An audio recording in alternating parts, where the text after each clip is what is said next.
Hey, buddy. Kelly. Welcome back. I got to drive under some gray clouds on the way here. The clouds are looking real glorious. I don't think we're getting any rain from them, but they look nice. Weather podcast, let's go! I thought we were supposed to get some rain like tomorrow, which last time we were supposed to get rain ended up showing up days early.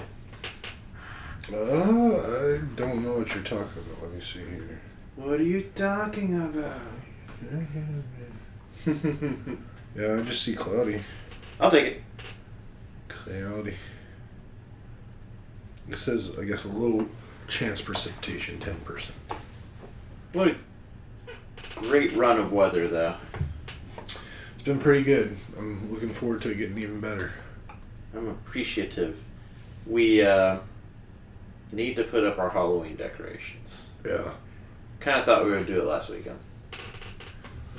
Jared and I got on a little run of watching videos of people who do their... I guess it's just this one guy who just does ridiculous stuff.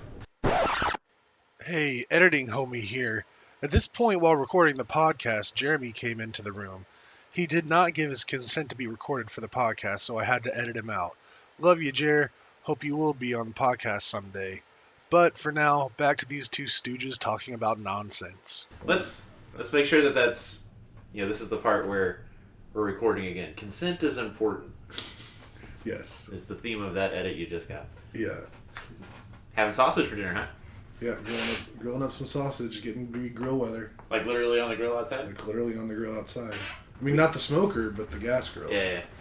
We got these Costco sausages. Mm-hmm. I got them because they were super cheap. And I was like, this will be nice to throw into the rotation. And Ash is straight up addicted to them. And they're like 210 calories a piece.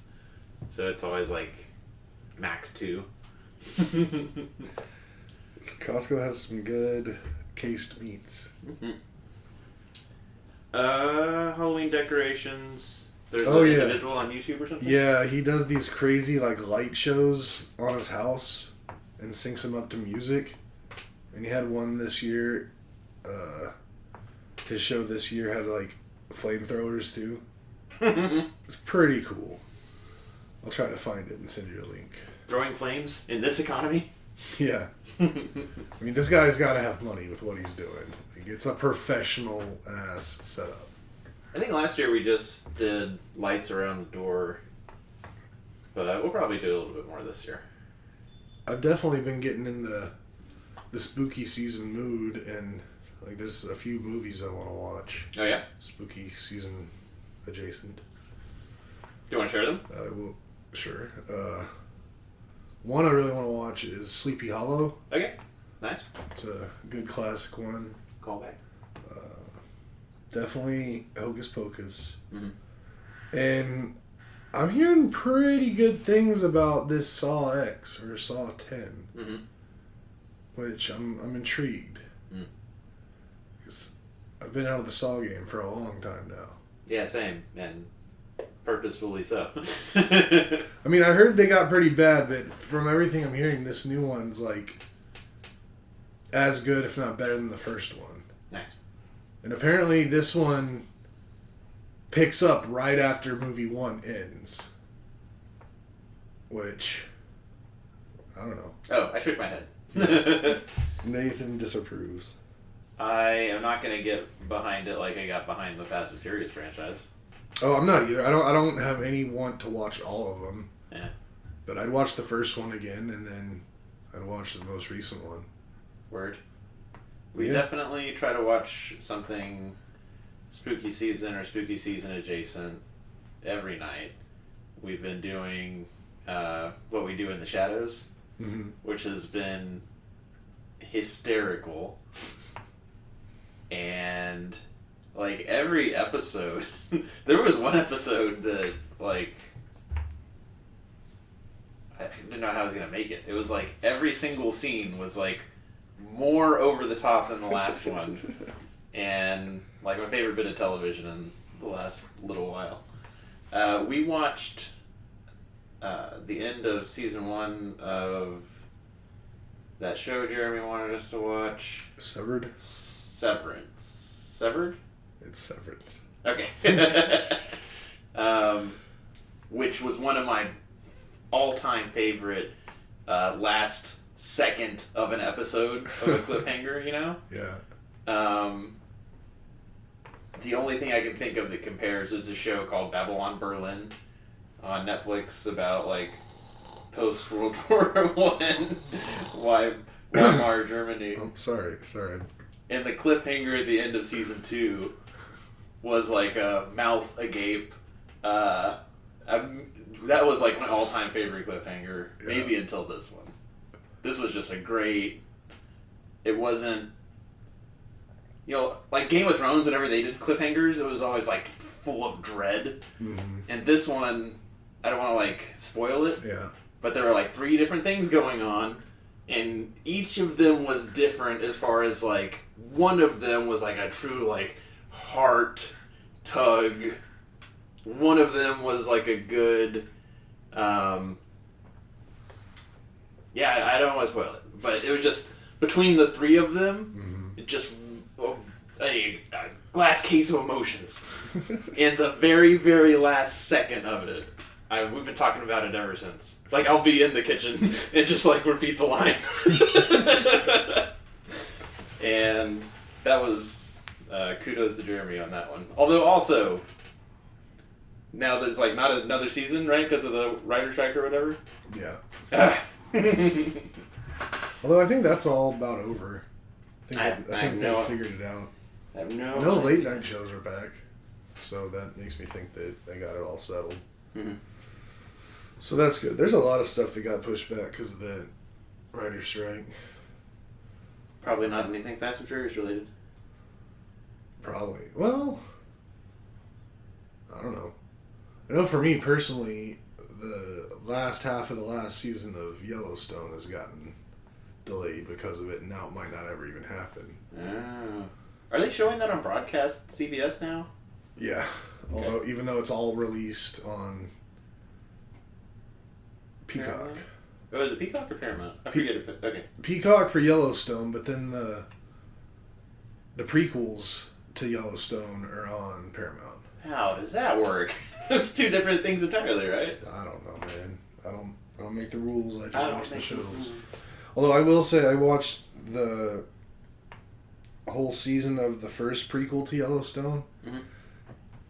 I mean, I totally understand you never watching Yellowstone. That's fine. You never have to. It's not that good of a show. This show, I think, is worth watching. It's only 8 episodes. And there's not going to be any more because it's just a snippet in time that's in the same timeline of Yellowstone, but just 150 years in the past. And it's real. It's Red Dead Redemption meets Oregon Trail. So there is a natural ebb and flow or up and down of what Ash and I do media-wise. Mm-hmm. There's basically cowboy season and sci-fi season. Yeah. And in between that is like a spooky season and maybe like a romantic thing.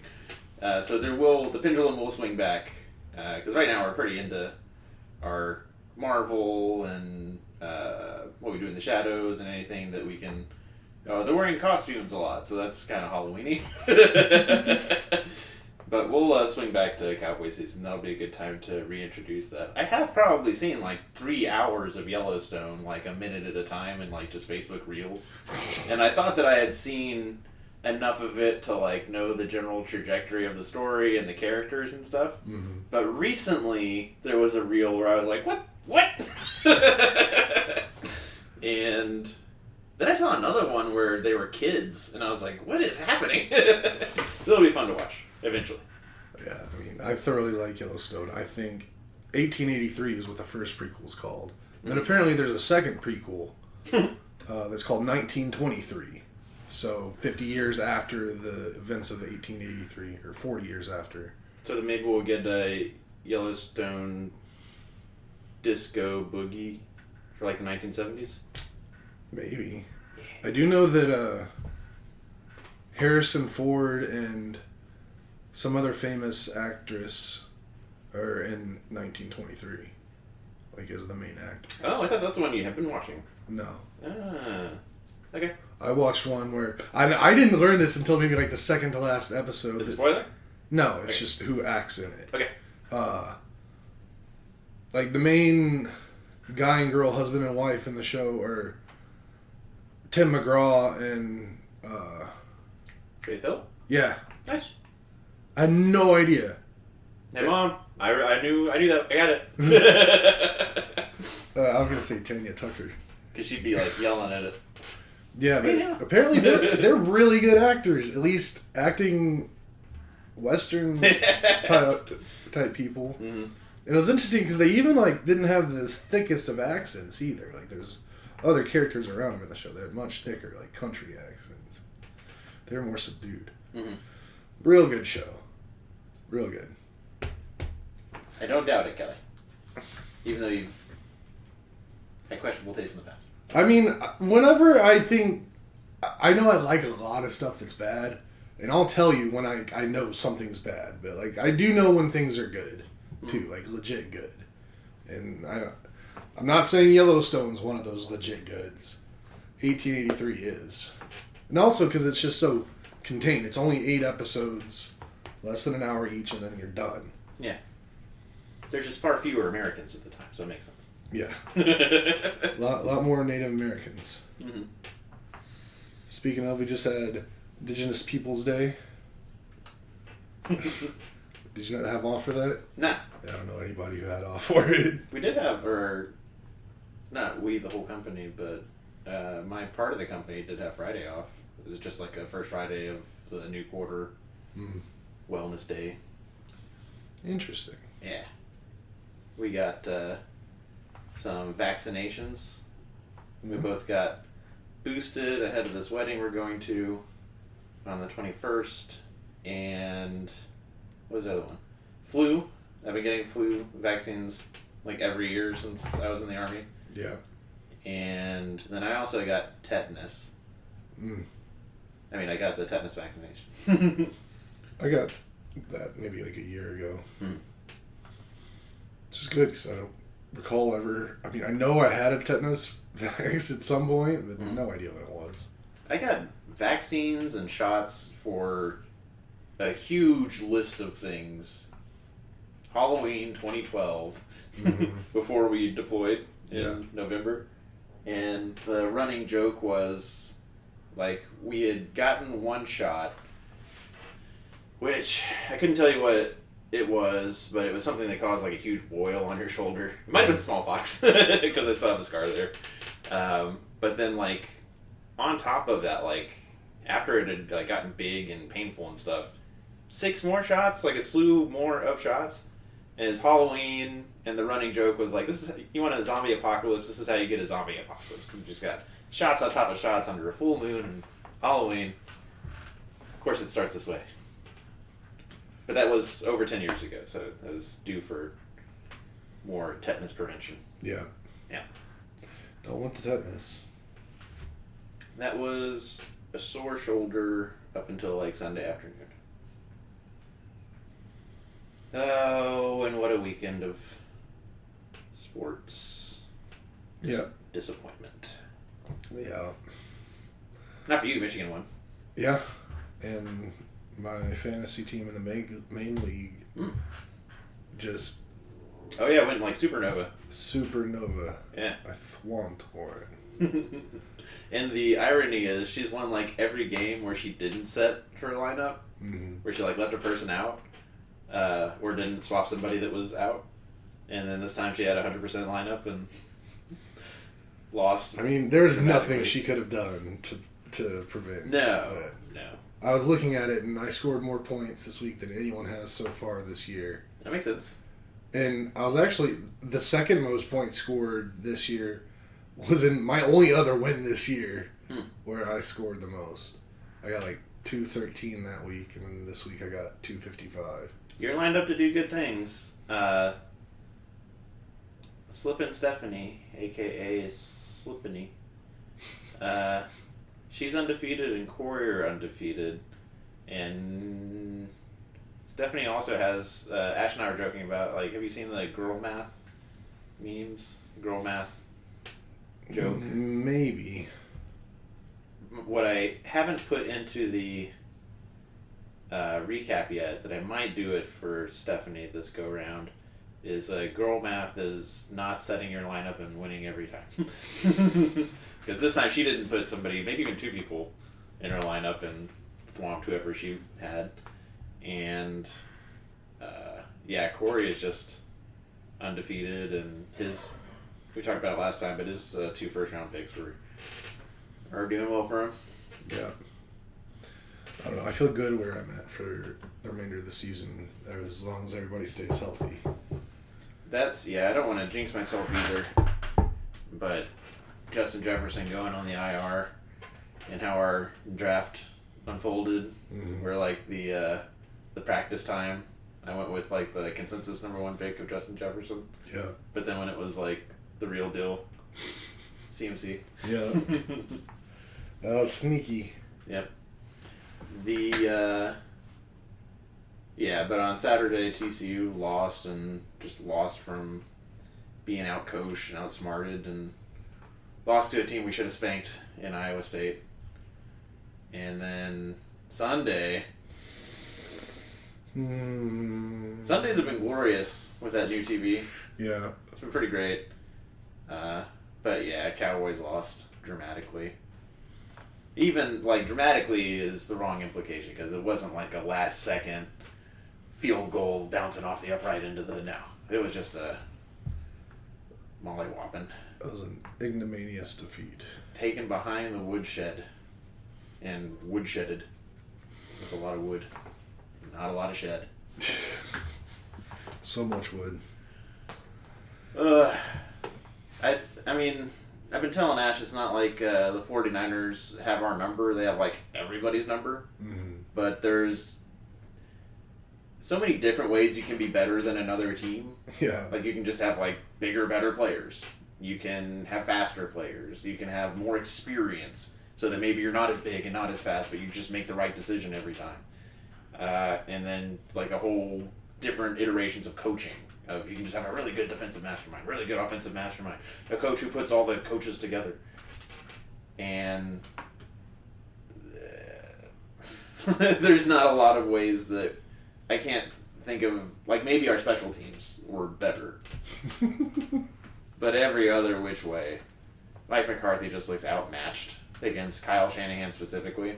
Mm-hmm. But I think it's just another tier of like Shanahan, Mike McDaniel. They're doing things with their like offensive shifts and just the way that they run an offense. Mm-hmm. But then San Francisco takes it to another level where they're Fred Warner.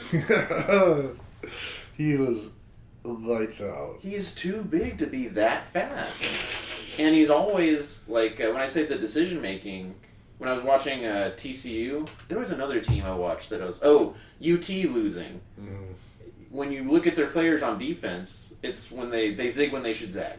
Or just, like, the reading of, like, in Ultimate Frisbee, you say, like, read the disc. Like, when it's out of the hand, you should know, like, where it's going to be, so you go there. Yeah. With the defense, UT would just make the wrong decision. Like, the guy should have, like, started going this way much sooner than he did, and then, like, the guy he's supposed to tackle is, like, well beyond him, and he can't turn that fast. Mm-hmm.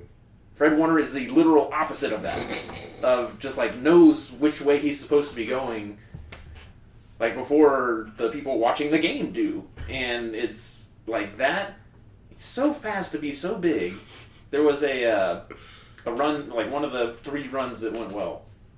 Or maybe it was a pass or whatever, but whoever on our side had the ball and was running up the sideline, Mm-hmm.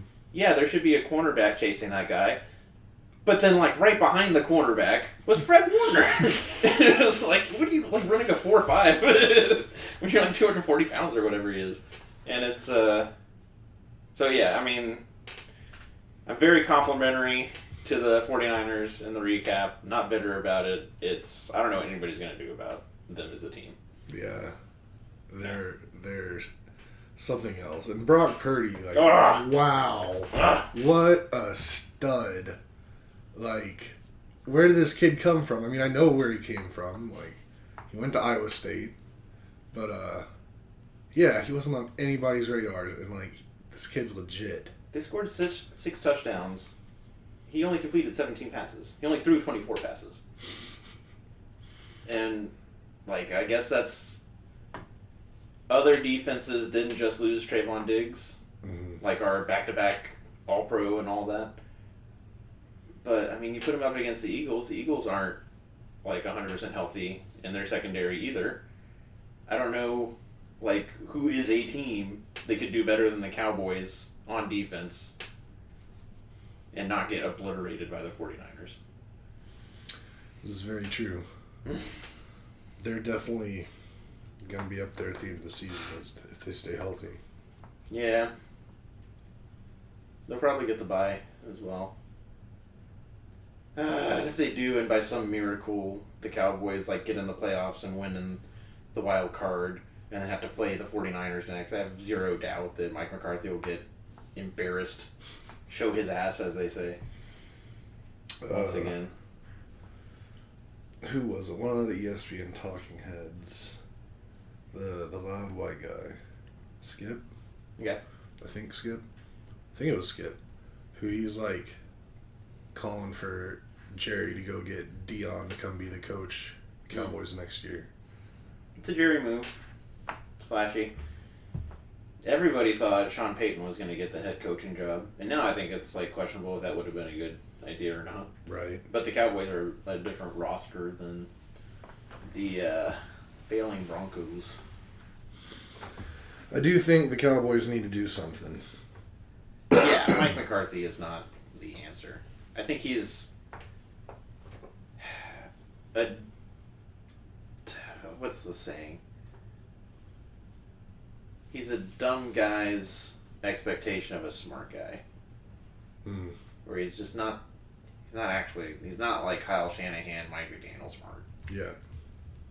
You might look it because, again, all the other parts of the talent of, well, yeah, you get Dak and CeeDee Lamb and Tony Pollard all on the field at the same time, and good things will happen. Good looking things will happen.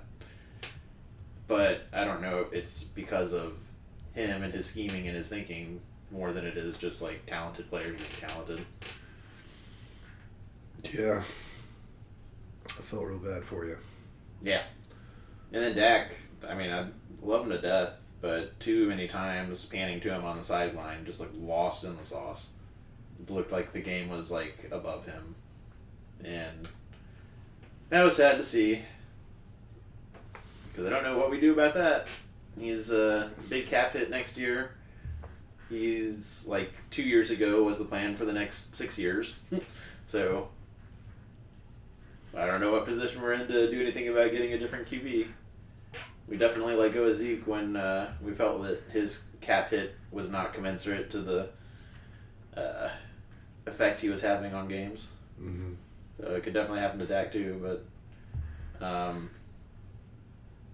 it seems unbelievable, but so did letting go Zeke. So who knows? Yeah. Well, luckily we're still pretty early in the season. Yeah. There's still time. Things can happen. I'm Balls mixing are up. gonna get footed. I'm mixing up the recap. I think you'll like it. Ooh. Yeah, it's the same read record, but you'll see the difference.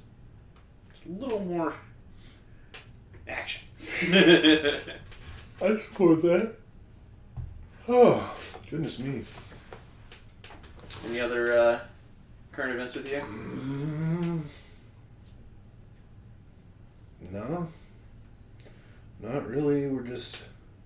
We're in the thick of it. We got all the sports going on right now. Tonight's first Rockets preseason game. Astros are playing right now. Oh yeah. I wonder how that's going. Please check on that. Well, I might that's put that on after I got out of that. 4-0 Astros. Heck yeah. 6-1 at the end of the sixth. Very cool. I was very glad that Verlander had such an amazing game. Yeah. On, was it Saturday or Friday? Whatever day it was. Yeah. Saturday, I think. Yeah, they're playing right now. Rockets play tonight. Tonight's first NHL games of their season. My boss is into the NHL. Oh, yeah? Yeah. And I had a customer call today where we did a demonstration. Mm-hmm. And put me in a really good mood. It's totally different working with these healthcare folks than it is working with public sector folks. Yeah.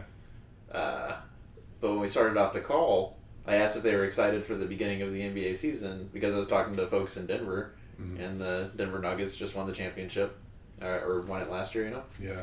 And they're like, no, we don't know anything about that, but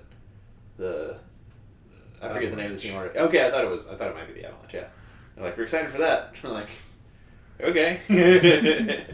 And then I asked my technical counterpart, like, I've lived in Texas my whole life, not really a hockey guy. What about you? And he's like, oh, just whatever the Minnesota team is.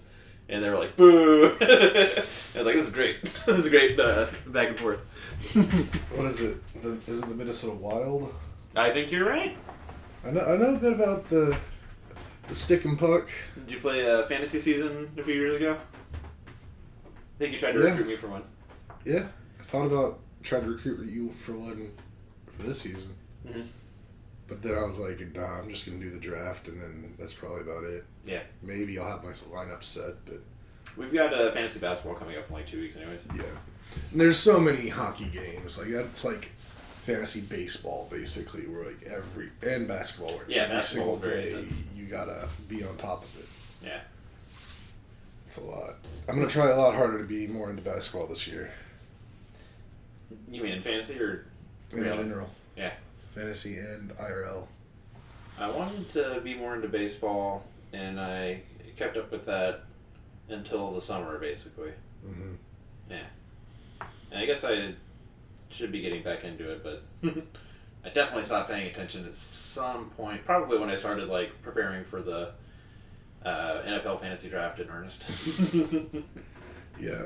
I mean, we all know who's number one around here.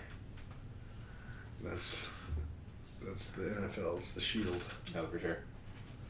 But, yeah, the Rockets have been bad for a while. But I think this is the first year that they collected a lot of young pieces, and they're actually going to try and do something with it. Well, they also got a few like more veteran players too. Well, yeah, I mean, but they're trying. I mean, yeah. I think they were just trying to lose games last year. I mean, the last 2 years, that's all they were doing. Yeah. So that's another reason why I'm going to try to pay more attention this year, because I think the Rockets will be more fun to watch. Yeah.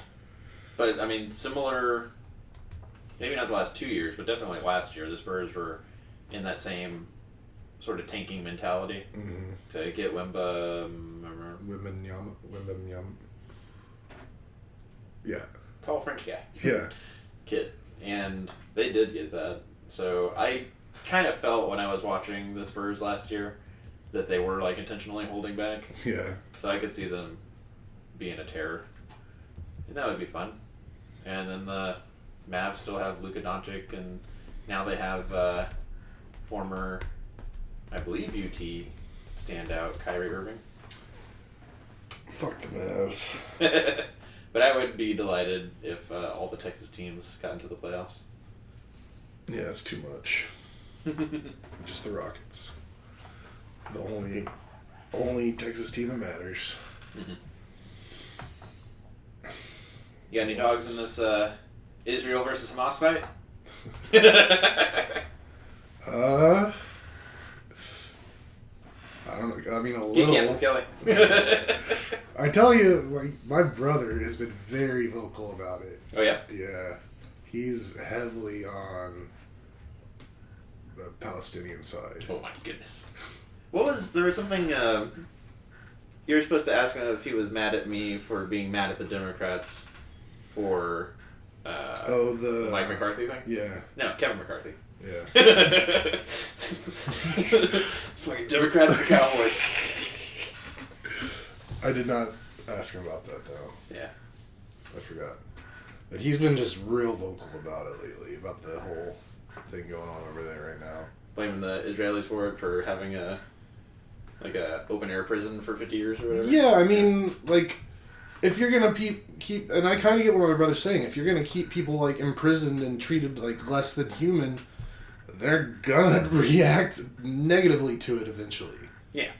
So it's like, in the way the whole media portrays like how Israel treats them is very one-sided. Yeah. And so yeah, I don't know. It's It's wild. It's a very, even for like saying the 3 minutes of stuff that we've said so far, just fire and brimstone coming down on us from a lot of, like, literally tens of millions of Americans. Like, fuck you guys for not supporting Israel with all your heart. To me, I think of Dan Carlin, who I've talked about before, but the mind behind Hardcore History and a now defunct political podcast called Common Sense. But he had an episode in a talk track called Revenge of the Gangrenous Thumb. And, like, what do you think happens if you have a population of discontent and you don't do anything about it, or you actively make it worse for years, decades, generations on end? Like, it's, he used that historically, talking about the plebs versus the optimates in the Roman system, and how, like, very few people bought up all the land and had all the slaves, and, like, the Roman army was supposed to be landowning farmers, but there were, like, everybody was destitute. And, like, how many generations does that go before you get a Caesar, and instead of a republic, an empire, and all the consequences of that. But then he used it in the contemporary setting with folks we used to call, like, economically distressed or economically disaffected, the angry whites in the counties and exurbs, who feel left out of our monoculture that's driven by coastal cities, and, you know, what's the end result of that? It's a Trump. It's a I didn't coin this term. Joe Rogan coined this term.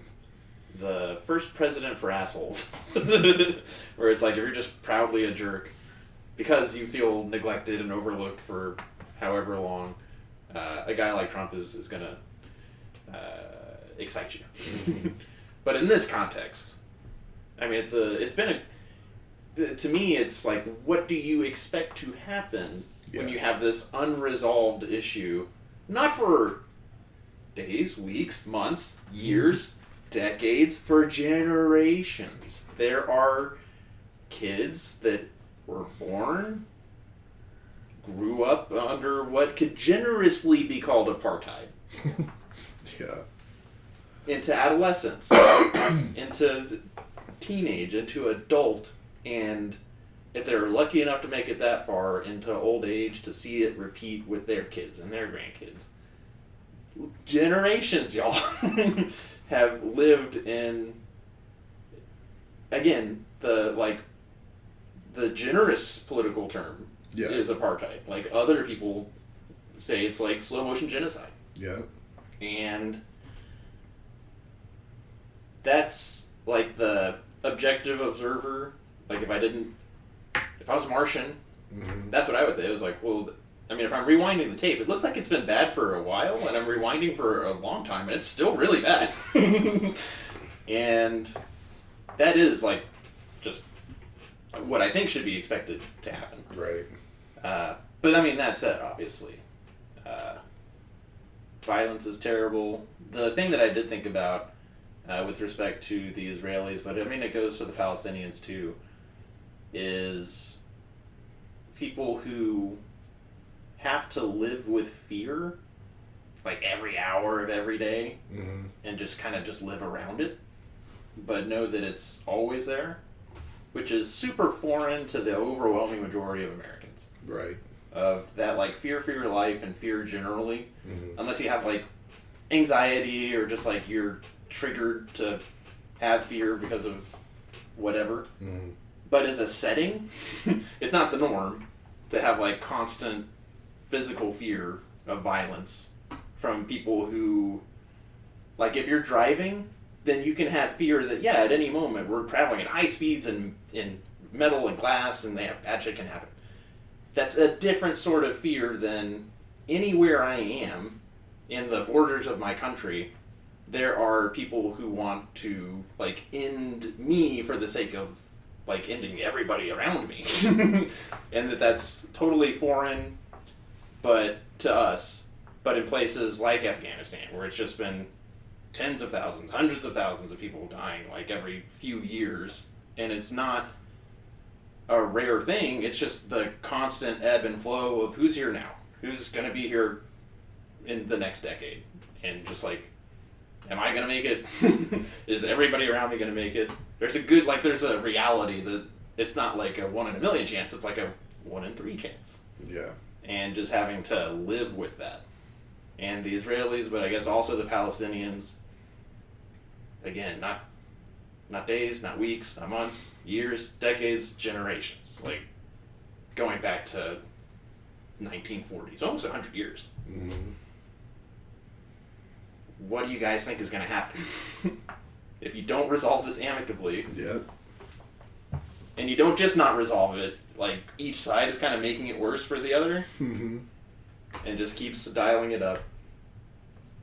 I don't know. Part of me wants to say sorry if this is insensitive, but then if you say, I'm sorry if this is insensitive to both sides, then people are like, fuck you again. But that is definitely the news of the day. I would not be at all shocked if Israel does just say, like, we're not going to get any of those hostages back. The best we can hope for is not ever having this happen again, and just flattens and does what we would call genocide to millions of people. Yeah.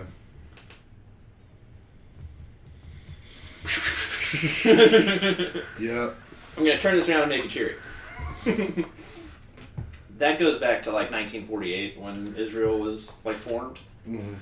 I heard recently that in 2045, whenever we get to the anniversary of dropping nuclear weapons on people, Mm-hmm. that we should definitely have some sort of like global party and say, like, how fucking weird is it that we've had this capability for 100 years to do this to each other and we have not? I think that's worth some high fives. Let's make it there first. There's a lot of time between now and then. I guess so. A lot can happen in 20 A lot years. of itchy trigger fingers. But if we do, I mean, I'll throw a party. yeah, Send an invite to everyone. sincerely. I mean, I think it's an accomplishment. I don't think the people who were... I don't think Oppenheimer would have been like, oh, we're totally going to make it 100 years. I'm pretty sure he was like, no, we're not. What have I done? Yeah. Alright, so we got what? 12 years? No. 22 years. No. 21 years. I can't math right now. It happens. There's a lot of numbers on that screen. 22. 22. Final answer. Final answer.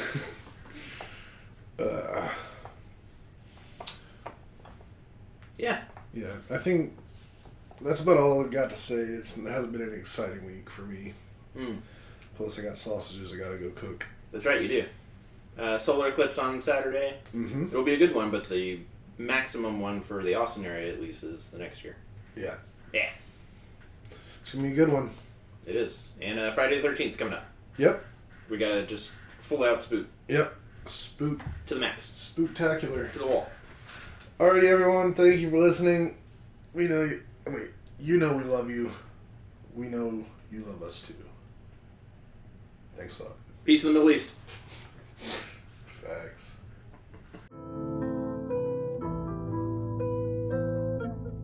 Checkmate is the date.